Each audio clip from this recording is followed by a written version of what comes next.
dari seorang Baloyski, karena kita sudah melihat Franco waktu di minggu pertama ya. Ya betul. Bahkan Araki saja kewalahan. Iya lelah ya, kalau Lelah memang ya. ada hooknya bisa kena terus gitu. Betul. Akai ini enak loh. Akai kah? Akai kalau gua. Tapi kalau di Mobile Moon juga boleh. Sebenarnya lebih ke arah fleksibel, tapi menuju ke arah Matilda terlebih dahulu dan anti-mage. Menurut gua Geek Fam powernya ada di marksman sama di junglernya. Oke, mereka memang punya Sadera. Tapi di sisi kiri mereka juga punya posisi power yang sama. Match 1 pemarsan, match 2 gasken. On Geek always a farm. Gak ada match 3 dong. Berarti 2-0 dong Kang kalau gak ada match 3. Aduh, tapi ini memang harus didapetin sih sama Geek Farm, apalagi posisi menuju ke babak playoff-nya 26% ya di tangan Geek Farm sendiri. Dan Aura dengan 2 pick terakhirnya nih, ngelihat Matilda sudah diamankan oleh Geek Farm, mereka punya satu hero yang bisa men-secure untuk team fight masuk dan keluarnya dengan cukup mudah dengan guiding win. Kalau Akai sih deny pick nih. Kalau dia nge-pick Akai deny pick. Kayaknya nggak mungkin Akai deh. Dia pede banget karena ada Min Shitar ya guys ya. Lin dan juga Fredrin. Dia pede banget. Dia mau lumpuhin dari seorang Sadera nih Bung. Ya Sadera bakal Targeting. bakal mudah banget, apalagi dia bakal sendirian di bagian belakang untuk bisa ditangkap. Iya, karena ini pada hero maju semua ya dari Geek Farm, tapi last picknya tentunya Karina. Wow, Karina ya. Karina sebenarnya agak sulit untuk bisa masuk kalau dia samping-sampingan dengan Fredrin. Nomor satunya dia udah Fredrin ini udah punya terlalu banyak sisi untuk bisa dihentikan oleh Karina ya. Kan dia punya skill 2-nya, dia bisa angkat ke atas ya kan, piercing strike-nya bisa kasih slow. Terus juga ada energy eruption buat kasih tauntingnya. Iya, ini sisi semua sih. Sisi semua, belum lagi masih ada Yves, ada Min Shitar. Jadi susah buat Karina, kecuali di sini Karina bakal build up ke item defense. Tapi aku setuju sih sama yang Oji bilang, ini posisi dari seorang one-one-nya nggak akan baik-baik aja. Iya. Ini bisa banget diincer sama seorang Link dari seorang Hai ya. Tentunya lebih tidak, bisa dibilang mungkin nggak safe lah ini posisinya. Targeting sih aku ini gameplay. Iya, Mereka makanya. udah mulai targeting sih, mengincar yang bisa diincar. Dan bahkan bisa dibilang dengan power goldnya Sadera bakal dilumpuhkan. Oke, kali ini Geek Farm yang sekarang berada di dalam ujung tanduk. Dan langsung kita menuju ke area MPL Arena. Boleh minta tepuk tangannya. Let's go, let's go, let's go. Untuk masuk ke dalam game yang kedua. Rencana jahatnya gagal ya adik-adik ternyata. Ada mau coba untuk rencana jahat tapi nampaknya kali ini belum berhasil. Oh, dia ketahuan Ketika ya. ketahuan langsung mundur lagi Langsung. rame-rame. Aku nggak Benar-benar. tahu rencana jahatnya apa, tapi setidaknya itu ada rencana jahat yang dimiliki para pemain dari tim Aura Fire. Sedangkan Godiva hampir saja terjadi first blood di sana, tapi nampaknya masih cukup mampu untuk bertahan kali. Dan tentunya kali ini para pemain dari tim Geek Farm langsung melakukan rotasi ke arah jungle mereka juga. Iya, sementara dari Hai bakal coba diganggu oleh seorang Baloyski. Tapi ini bakal ditabrak balik sih sebenarnya dari seorang Hai-nya. Dan di mana Baloyski sekarang gila. yang berada di posisi terancam. Balik lagi kali ini dengan guiding wind, bahkan di kali ini dari seorang Godiva menarik Jana dengan Cutie. satu Wah, buah gak ada escape. grab Glory. Dan Jana Cutie masih bisa mundur terlebih dahulu, masih bisa di backup oleh seorang Elzura. Alright, dan nampaknya kali ini pertempuran agresif di early dan bahkan dengan adanya seorang Alzura, mereka percaya diri untuk membalikan keadaan. Dan Spear of Glory almost membuat first blood di tangan dari tim dari Aura Fire. Tapi ternyata cara kita berhasil mengamankan satu buah. Tumbang. Sayang sekali. Orange buff ditukar first blood, tidak adil, samsak kali ini. Dan teleprediction by Axe, Aura Fire. Semuanya, oh my god. Oh, itu sayang banget tadi sih. Padahal memang ada kesempatan tadi untuk Jana Cutie kembali mundur ke belakang. Cuman ya, nasi sudah jadi bubur dan kita akan ngeriset kembali untuk permainannya. Dari Aura Fire, mereka agak tertinggal ya. Dari Hai mungkin nggak dapetin orange-nya, jadi levelnya agak sedikit di belakang dari Jana Cutie. Ente emang kadang-kadang ngopung, ente kadang-kadang, tapi lihat di depan sana Lux level 4, Fluffy. Cuma satu tim fight Godiva masih level 3, ini nampaknya membuat tim Geek Farm Jana Cutie tidak terlalu takut. Belum ada Spear of Glory dan juga tidak ada lagi King's Call, nampaknya membuat tim dari Geek Farm berhasil mendapatkan objektifnya yang pertama kali ini. Godiva Gila. mencoba menyelamatkan posisi dari satu buah purple buff, tapi Retribution di on point dari Jana Cutie. Ya. Membuat dia benar-benar mendapatkan 1 poin tambahan, yaitu objektif goldnya benar-benar meningkat cukup jauh dibandingkan seorang Hai. Dan Link tanpa purple buff di early game sudah dipastikan tidak punya power lumpuh dan satu-satunya yang bisa dilakukan adalah split push dan juga jungling. Iya, harus sabar dulu ya. Gak bisa Sampai- teamfight.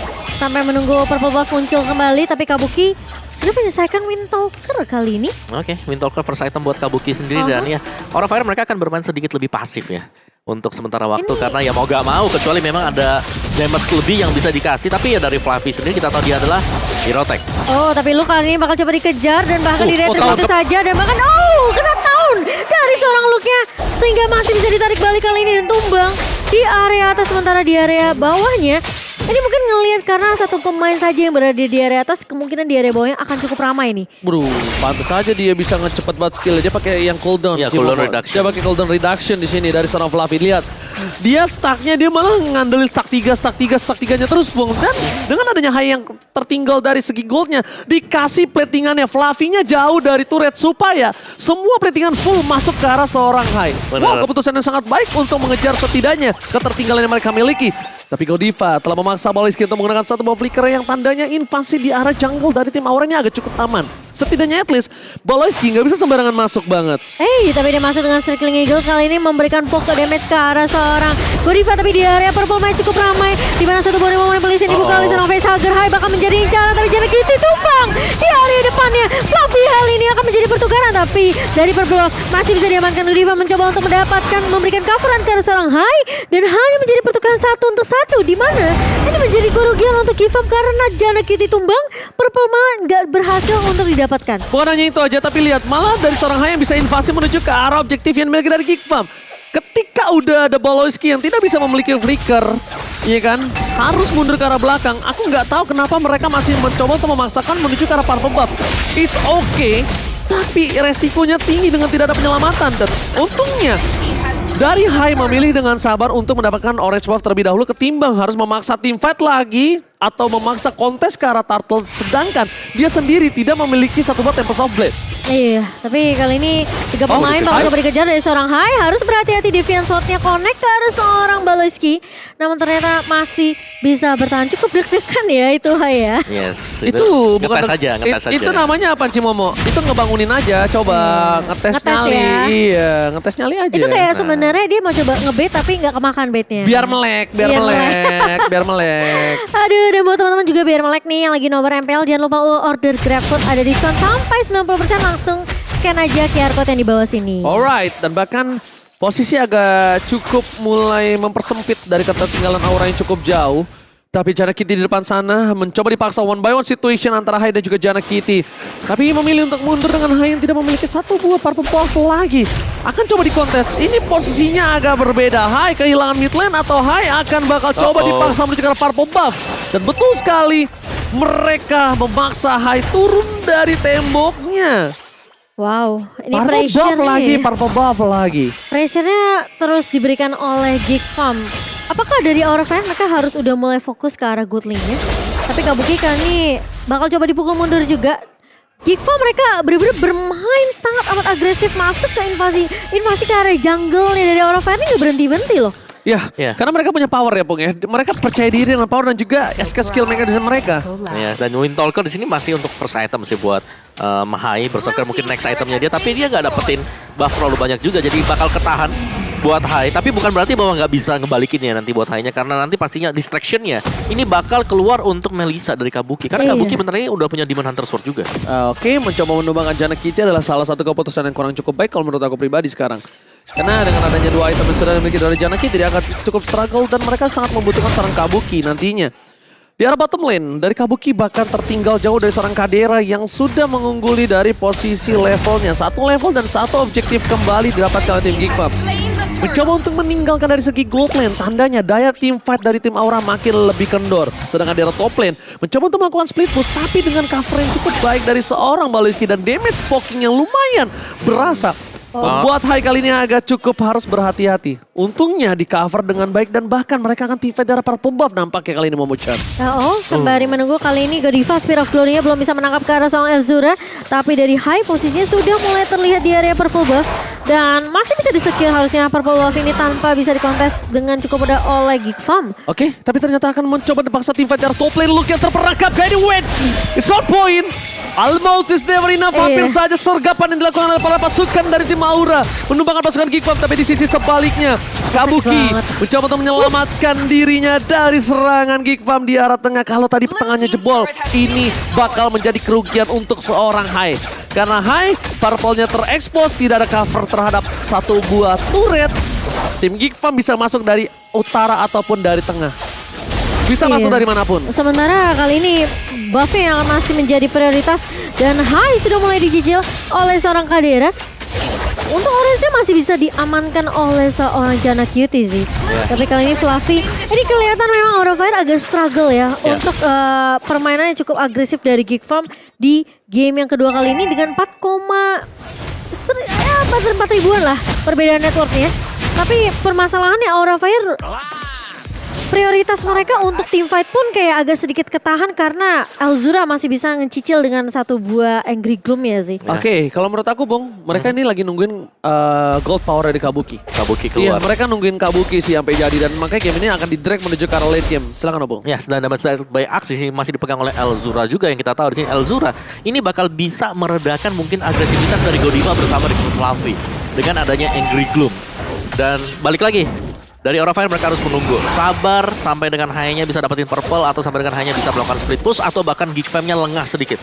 Oke, kalau bisa aku bilang mereka akan melakukan satu buah team fight menuju di arah Geek Farm tengah dan bakal memaksa menuju ke arah satu buah Lord yang didapatkan Geek Farm. Godiva harus mundur ke arah belakang, dia nggak boleh terperangkap. Karena dengan ada Lord yang menuju ke arah permainan dari tim Aura ini akan membuat laning phase mereka dari tiga-tiganya jebol.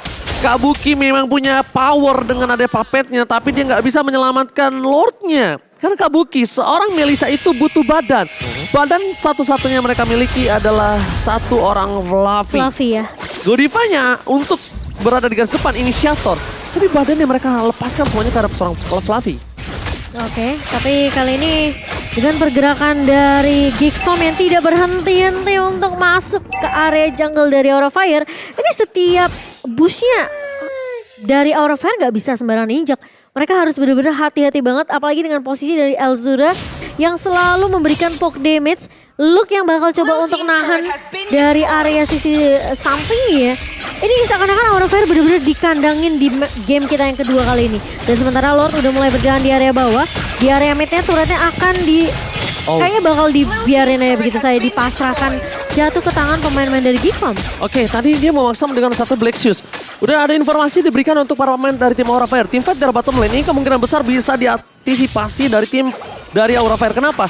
Black Shoes tadi bukan terlebih dahulu. Dan bahkan di sisi sebaliknya mereka membuka langsung dengan ini dia yang dipertanyakan dalam Momochan. Apakah akan dipakai atau tidak untuk ngebuka map di arah bottom lane. Godiva berhasil mendapatkan Paloski. Tapi tidak ada Black Shoes. Oh, Black Shoes yang terbuka kembali. Look to dive. Kabuki berhasil menyelamatkan dirinya. Tapi ternyata di sana hotline aktif. Kabuki mencoba untuk bertahan semaksimal mungkin. Menuju ke arah base-nya. Dan Lord-nya berhasil dipecahkan dengan cukup baik. Dengan cukup cepat, sigap, dan Geek Farm. Disiplin yang mereka lakukan, melakukan disengage ke arah belakang, itu sudah keputusan yang sangat mahal. Walaupun di posisi kali ini, mereka bisa menabrak lagi di arah tengah.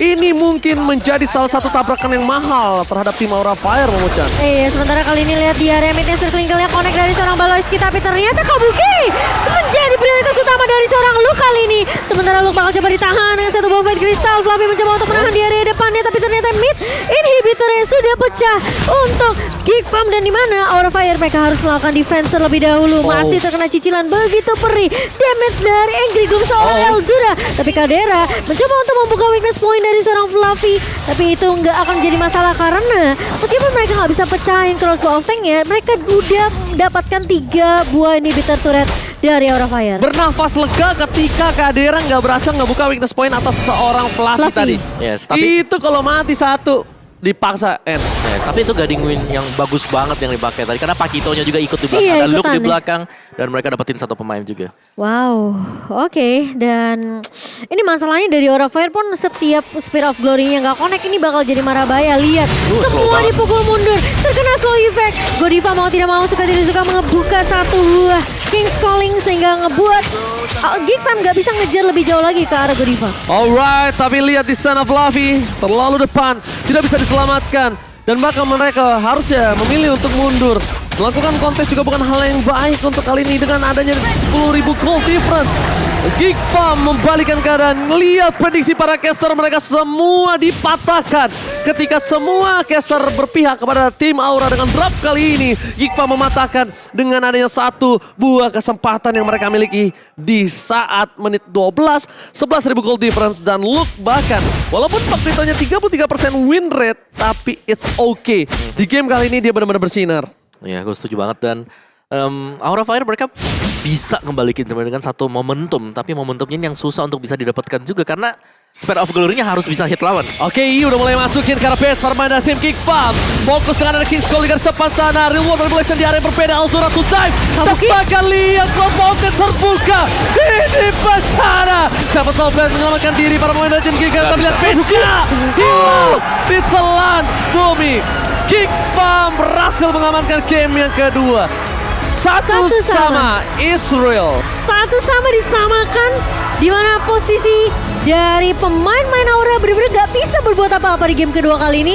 Ini benar-benar dipukul mundur habis-habisan oleh pemain-pemain dari Geek Fam yang aku bisa bilang game keduanya justru Geek Fam bukan Geek Fam di game pertama.